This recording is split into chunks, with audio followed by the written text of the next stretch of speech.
Good morning. It's Wednesday, May 5. Happy Cinco de Mayo. I just realized that.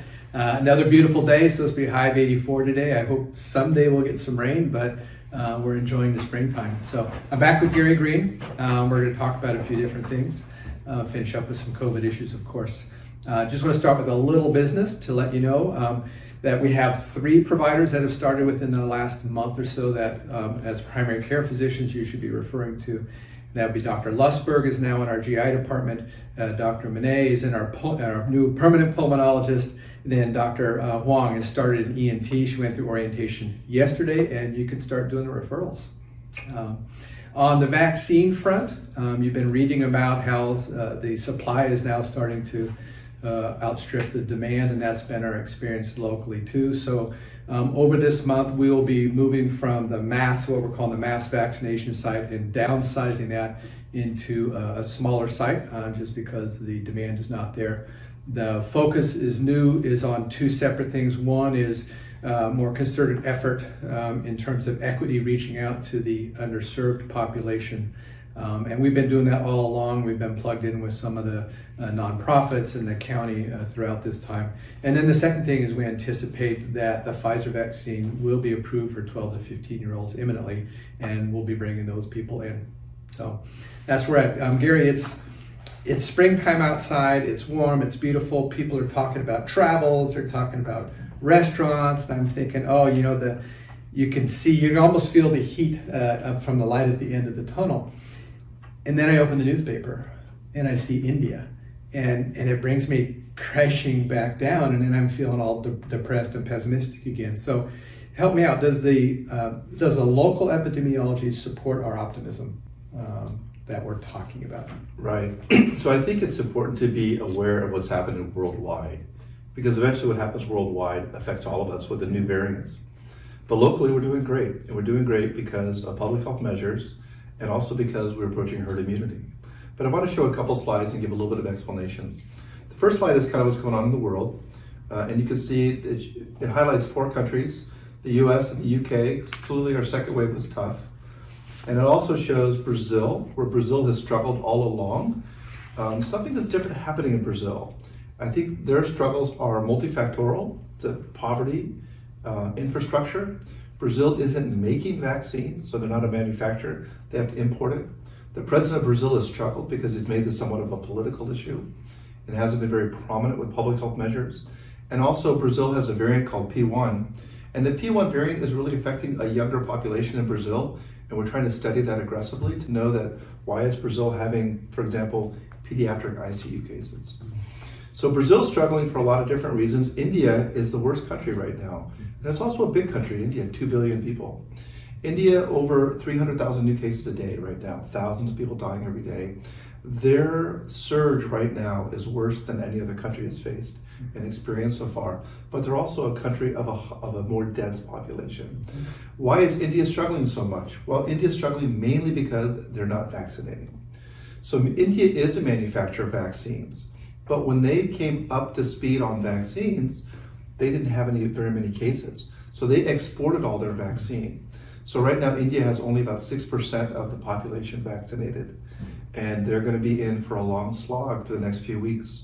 So I'm worried about India because the more virus you have replicating in such a large population, we're going to see variants come out of India. They may be of no consequence, but more replication means more mutation, and means more evolution to the viruses. I think your point is well taken that we can't just take the insular look at Sonoma County, although that's nice, that's our day-to-day, but what happens in the world affects us all. So right now, a lot of aid is being shifted to India. It's been a focus of our government. So that's right. It is one big connection. Yeah, it's a worldwide pandemic, and you cannot be an isolationist with this. I'll show another slide. The second slide shows what happens in Sonoma County. We're doing really well. I think if we're going to see we're not going to see a third wave. We're probably going to see maybe a little bit of an outpatient bump in cases. And more than 60% of people in Sonoma County have received 1 dose of vaccine. And I think in Sonoma County, if you add that to the people who've been naturally infected, we're probably approaching herd immunity in the very near future. So I think we're positioned well in Sonoma County. And then we talked a lot about vaccines. That's the third slide I'm going to show. This comes from the New York Times. It's a little bit of a busy slide. I'm sorry about that. You You can kind of study this if you want on your phone, and it shows the vaccine in the US per age group. Now, for those over 65, we're seeing fewer people vaccinated because we probably saturated that population. We've done so well vaccinating those vulnerable. But in lower age groups, we're still not seeing a vaccine uptick of cases, and that's probably for a number of reasons. This is an overall US slide. In certain populations, we are seeing a lot of vaccine uptake in younger populations. But even before the J&J vaccine pause, we saw a drop in vaccine rates in the US. So the Biden administration is reaching out now. They're closing down mass vaccination sites and putting that into not only outgoing places in the rural parts of the country, but also more into pharmacies like CVS, and they're going to try and get vaccine into private doctors' offices. So I think we're going to see a shift in the vaccine more towards normalcy, more kind of what we did with the influenza vaccine. Okay. So Gary, let's switch gears a little bit. We just recently passed the anniversary of this whole pandemic, and you throughout this past year been up to your neck, if not up to your vertex, in the medical aspect of COVID. How are you doing personally? Oh, that's a really good question. Yeah, I am exhausted. In fact, I'll say a little bit more than exhausted. I feel pretty depleted. Mm-hmm. We only have one case in the hospital right now. And I would think, oh, good, now I have this time to kind of bounce back. I'm not really bouncing back. I feel really kind of tapped out. Mm. I have felt similar. My situation is different. I haven't been immersed in the medical side of it as much, but with my administrative or leadership role, it's been very demanding and very fatiguing and tiring. And we've moved from a crisis to, the de-escalation to the escalation to the testing problems to the vaccine problems to staffing problems, and it's been very wearing down. And I particularly am remorseful about the way that we haven't been able to support the group in the ways that we usually would support the group in this last year. It's just been such a big distraction. And what continually gets me down is I keep thinking this distraction is going to go away, but it's not. It doesn't. This is not something that's going to end. I think it's going to be continual. Well, let me ask you then, as the president of our group, and you've seen this through a number of fire seasons, a flood, and now we have this ongoing pandemic for the year. How do you see that as a leadership perspective? Yeah. How do you see communities, especially medical communities, move through the events we've had right now? Because it's just more than about resiliency. There must be more to it. This has been well studied. And in fact, thanks to Sarah Snabre, who brought this to the attention of the board a year ago when we hit the beginning of this. Let me show you a slide about this. This is what's called the phases of disaster. This is from the U.S. Department of Health and Human Services on their disaster training materials. And it's much like Elizabeth Kubler-Ross's stages. There are 6 stages of a disaster. And as you look at this, we didn't get a whole lot of warning in my mind, in my retrospect, but it hit hard. That impact was quick and fast. And we certainly went through that heroic phase where everybody just pulled together, high energy, let's get together, respiratory care clinic, let's start virtual medicine. We were all on board. And then we got into that honeymoon where we were sailing along and kind of watching what's going to happen with society. And then you go into this deep canyon, which on this chart is called disillusionment. And that's where you hit rock bottom. It starts to affect the rest of your life. And then you can see on this chart, it starts to trend upwards. And you can see I've circled the anniversary right here of reactions. It's, we're in this phase here where we're starting to move between the disillusionment and the reconstruction.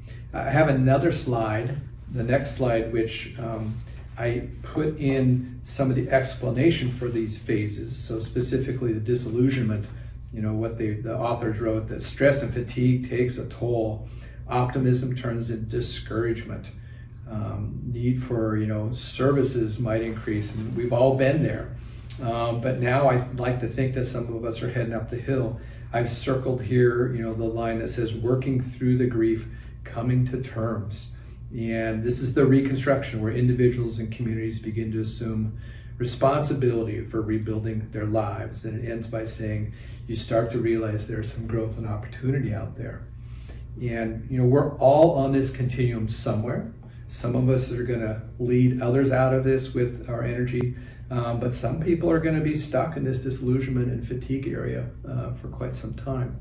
I'm not going to ask where you're at on this, but what has worked for you in terms of getting through this? Well, I'll tell you, I mean, the fatigue factor, it feels like a trench. It certainly does. And I have a lot of optimism, truthfully, being at Sutter more than being at Kaiser, but it still doesn't take away, oftentimes, like a sense of anhedonia. Like things that used to be really joyful don't feel quite as joyful or as funny. So what I've tried to do is things that I really enjoyed doing in the past, like cycling with my daughter in her last year as a senior here, taking walks with my wife and our dog and just talking about life. That's been really good. And then some things I've done haven't been healthy. Like rather than one glass of wine, how about 3? And then the next day I just feel worse. So it's important to take the little steps each and every day. And also for me to realize that we're not going to get back to normal. There isn't a back to normal. Yeah. The West Coast is going to be warmer. The East Coast is going to be wetter, and we're all going to probably wear masks a lot more. Yeah. For me, likewise here at work, I've found some support in the fact that I can't deal with this by myself, and so it's made me look to teams a lot more to delegate. I appreciate the committee structures we have that help us look at this en masse as a group and not individuals. Personally, I've been spending a lot more time at home in my new position. I have more evenings at home, and I have grandchildren that are 18 months old, that a little boy and girl that are over a lot. Spending time with family more. I've been much more rigorous about exercise. I need that. I've been getting out and running more than I have in the last few years. All these little things help, but it's the people around me that have helped a lot, and just we're all going through the same thing. I think it's very normal for everybody to recognize you're somewhere along this continuum. It's all normal stuff you're feeling. There is an end in sight, but some of us might need some help.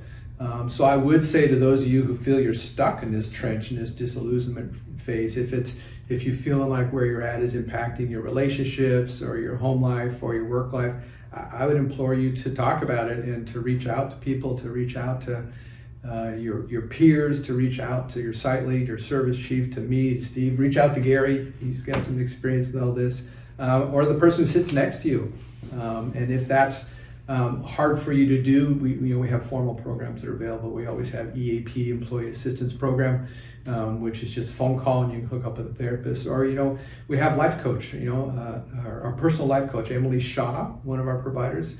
The medical group is paying her to be a life coach for you. If you want that help, reach out to Emily and she can help you. So hopefully this chart has been helpful. I think it was for me to realize that what we're going through is normal, and that of course there is some growth and opportunity coming, so hopefully we can all keep our eyes on that.